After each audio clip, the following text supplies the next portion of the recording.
This is a very random, unplanned pop-up live, and I felt very compelled to come on here today because of a broadcast by Allie Beth Stuckey, and I'll post it here in the comments after we wrap up here, so you can see the whole thing.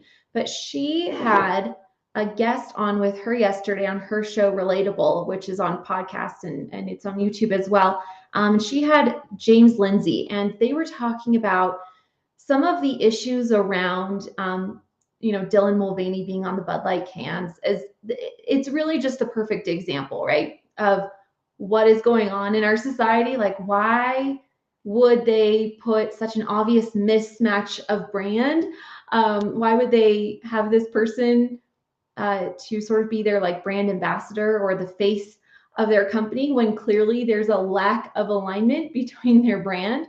And that is a question that I've been wondering too. And so when I listened to this episode and this interview, and Allie Beth Stuckey and James Lindsay dug into this, it just made so many things click. And it's not just about the big corporations. This actually has a significant impact for small business owners and why our values matter so much, which is why I wanted to pop on here and talk a little bit about it.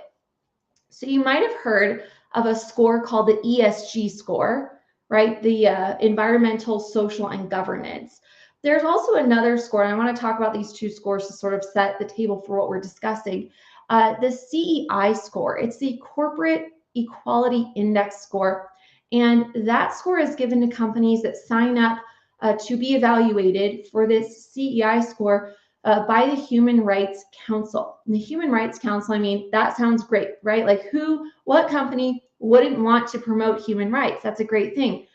Well, it's important to define terms. As you'll see through this discussion, we always have to be defining our terms, because the Human Rights Council is not really about human rights. It's really about promoting a particular agenda, one that is funded by George Soros, I might add.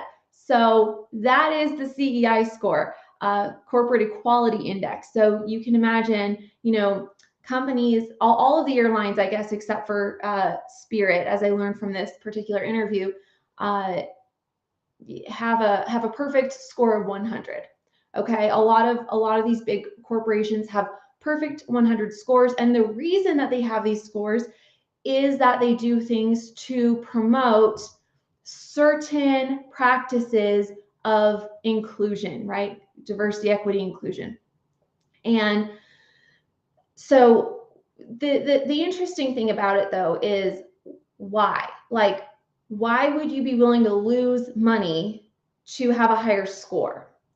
And just so you know, like how the CEI and ESG scores kind of work, ESG scores can be assigned by governments, they can be assigned by the World Economic Forum and BlackRock, and they all sort of have their like criteria, and then they give the companies a score. And really the reason that these companies want to have these scores is because the higher the score, people with like values who have money will invest in their companies. So is there a financial incentive? There is a financial incentive. However, the incentive for these companies that are large corporations it's actually not really about money. It's really about values, which surprised me because we hear so much about, just follow the money. All of these corporations care about is profit and all of this, but I would actually venture to say that profit is secondary to their values, which is something that in the world of Christian and faith-based business is something that I think as a group, we sort of tend to pride ourselves on, or at least that differentiates us in a sense, because we say, well, profit is sort of this secondary thing to our values and to people. And that has been a differentiator for faith-based businesses, because we're not like these big corporations that are, just after the money. There are certainly larger companies. I think of Chick-fil-A as a prime example of, a company that has become very large and very successful because of its values, and that's a great thing. But they still hold their values as above, their bottom line, right? And really they're not in competition. But uh, Chick-fil-A is pretty famous for not being open on Sundays.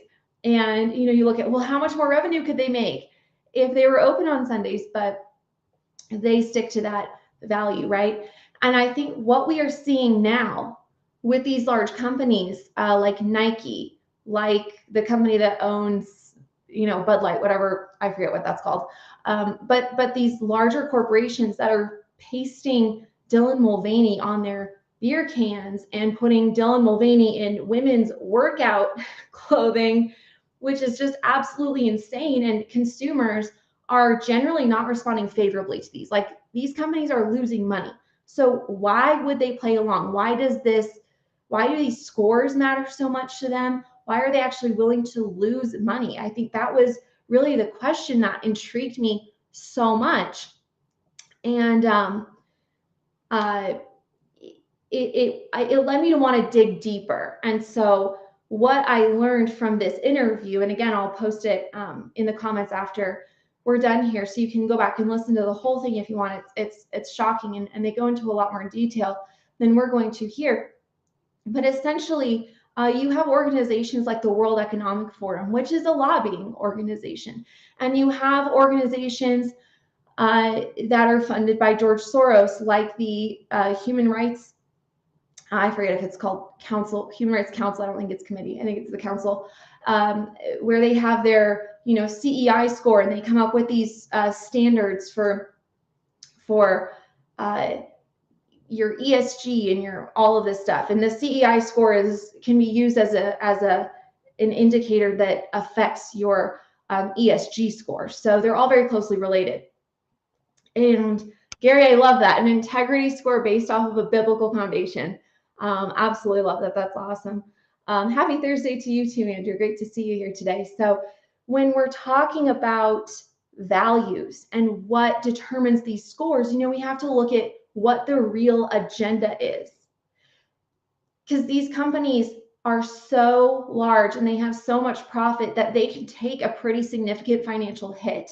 Like, they don't care if they don't have your business. They've actually come out, many of them have come out and said, we don't really care if this sort of dissuades our core, our base from buying from us. We're actually trying to influence the younger generation. So they're trying to influence the values and indoctrinate Gen Z and the alpha generations, my kids, with these values. And what are these values? The values are inclusion and sustainability. And now that I've said inclusion and sustainability, you're going to start noticing it everywhere. Just like, when you buy a new car, you're like, wait, every other person drives the same car as me. It becomes a lot more noticeable. And these are not just conjectures. These are things that Klaus Schwab, who's the founder of the World Economic Forum, has come out and said and written in books, and it just gets repeated over and over. So this is not like a guess or sort of piecing together of evidence. This is the agenda that these people with a lot of money and a lot of influence have actually come out and said is their goal. So I'm not putting words in anyone's mouth here, but the objective, it's no longer to have the best business.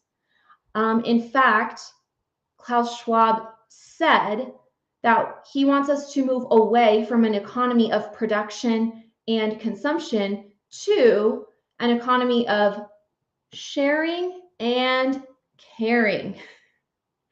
Now, as Christian business owners, we know that sharing and caring is not at odds with production and consumption, right? And I'm not talking about being overly materialistic and just having a consumer mindset about everything. That's not what we're talking about. We're talking about companies that are doing a great job providing a great service or product for their customer. They're creating jobs. They're living out Christian values, which is exactly what the World Economic Forum is opposed to. And to an economy of sharing and caring. So we know that sharing with others, that generosity, that caring for others is actually part of what makes a great company, but not in the sense of literal communism, which is how Klaus Schwab is defining it. So we have to look at this and be really discerning when it comes to looking at these scores and looking at the language that is used, because words like inclusivity and sustainability are very positive, but when we unpack what they really mean is so contrary to operating from a biblical Christian ethic. They're opposed. They're contradictory. And the crazy thing is that there is so much money there already that they can afford to take the hit. Their goal is not higher profits. Their goal is indoctrination of values for the next generation so that they can concentrate power and they can squeeze out the influence of anyone who disagrees with them. What does that mean for the Christian business owner? A few things, a few key takeaways. One is that we should not be silenced into not sharing our values. There's a lot of, I don't know if I'd call it gaslighting, but totally agree with you, Gary. It's like totally evil. I don't know if it is sort of like Christian gaslighting from people who are well-meaning, but they just don't understand the fight that we're really in here because they want us to be winsome and they want us to be nice and polite. And look, there's nothing, we should be polite and kind and loving and all of that. But that does not mean sort of just being quiet when it comes to our beliefs and our convictions, because we might go against the grain of culture. So we have to be very discerning and distinguishing between the two and be very clear, not just externally. It's easy to say externally, I'm a Christian business owner and I love Jesus and I give to charity. But what are those, instead of going along with these anti-biblical ideals of sustainability and inclusion, what are the biblical values that are driving your company? If you're not clear on that, then that would be the place to start. We have to have absolute spiritual and moral clarity when it comes to defining our values for our business, because it is an extension of our life and it is our influence in the world. The second thing is this, is that don't forget where your greatest influence is. When it comes to spheres of influence, we might not, at least on an individual basis, be able to take on the World Economic Forum and all of George Soros's, evil agenda items. However, we know that they are directly targeting our kids. And the greatest thing that we can do as Christian business owners is to have our priorities straight and to know where we have the most influence. And whether you're a working mom or a working dad or a working grandparent, or you don't have kids, but maybe you're an aunt or an uncle, or you have friends with kids, or you're a role model at your church for the youth there. That is going to be our greatest. That is where we can be the most influential, is with our own families, and then secondly, in our local communities. I think that the internet is a great connector. It's amazing. I'm super grateful that we're not limited geographically from connecting with one another and serving one another. But at the same time, it's easy to forget that we are most influential in our local communities, and more specifically with our own families. And so we can equip the younger generation. We can take on these agendas by pouring into the young people that are directly in our communities that we know personally. And I think that is the most powerful thing and the most significant thing that we can do, is to disciple them well, so that they don't fall prey to the values indoctrination that these organizations are trying to have through large corporations. And then the third thing is this: focus on just being excellent at what you do. Continue to be a light, continue to serve other people well through your business, and know that it matters, that you are not any less spiritual because you're a business leader and not, in ministry full time, but that you are living out your calling and your purpose, and that is just as much needed in the kingdom of God as someone who is preaching every Sunday. So be confident in your calling, be clear in your purpose and in your values, and maintain that clarity of what is going on in the world and why we're seeing such bizarre things happening, like seeing Dylan Mulvaney's face on a can of Bud Light. There is a reason for it.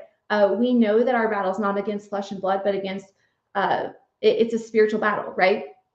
As Ephesians 6 says. So maintain that perspective as you are managing your finances and building your business, because we're doing this for the glory of God, right? And there is great purpose in this, and we have a lot more influence than we think we do, mostly at home, secondly with our communities, and then third in our business and our extended network. So I wanted to encourage you with that today. I will post the link to Allie Beth Stuckey's episode. I encourage you to listen to it. Interested to know your thoughts. Let me know what you think. Have a great day, and I'll see you next time.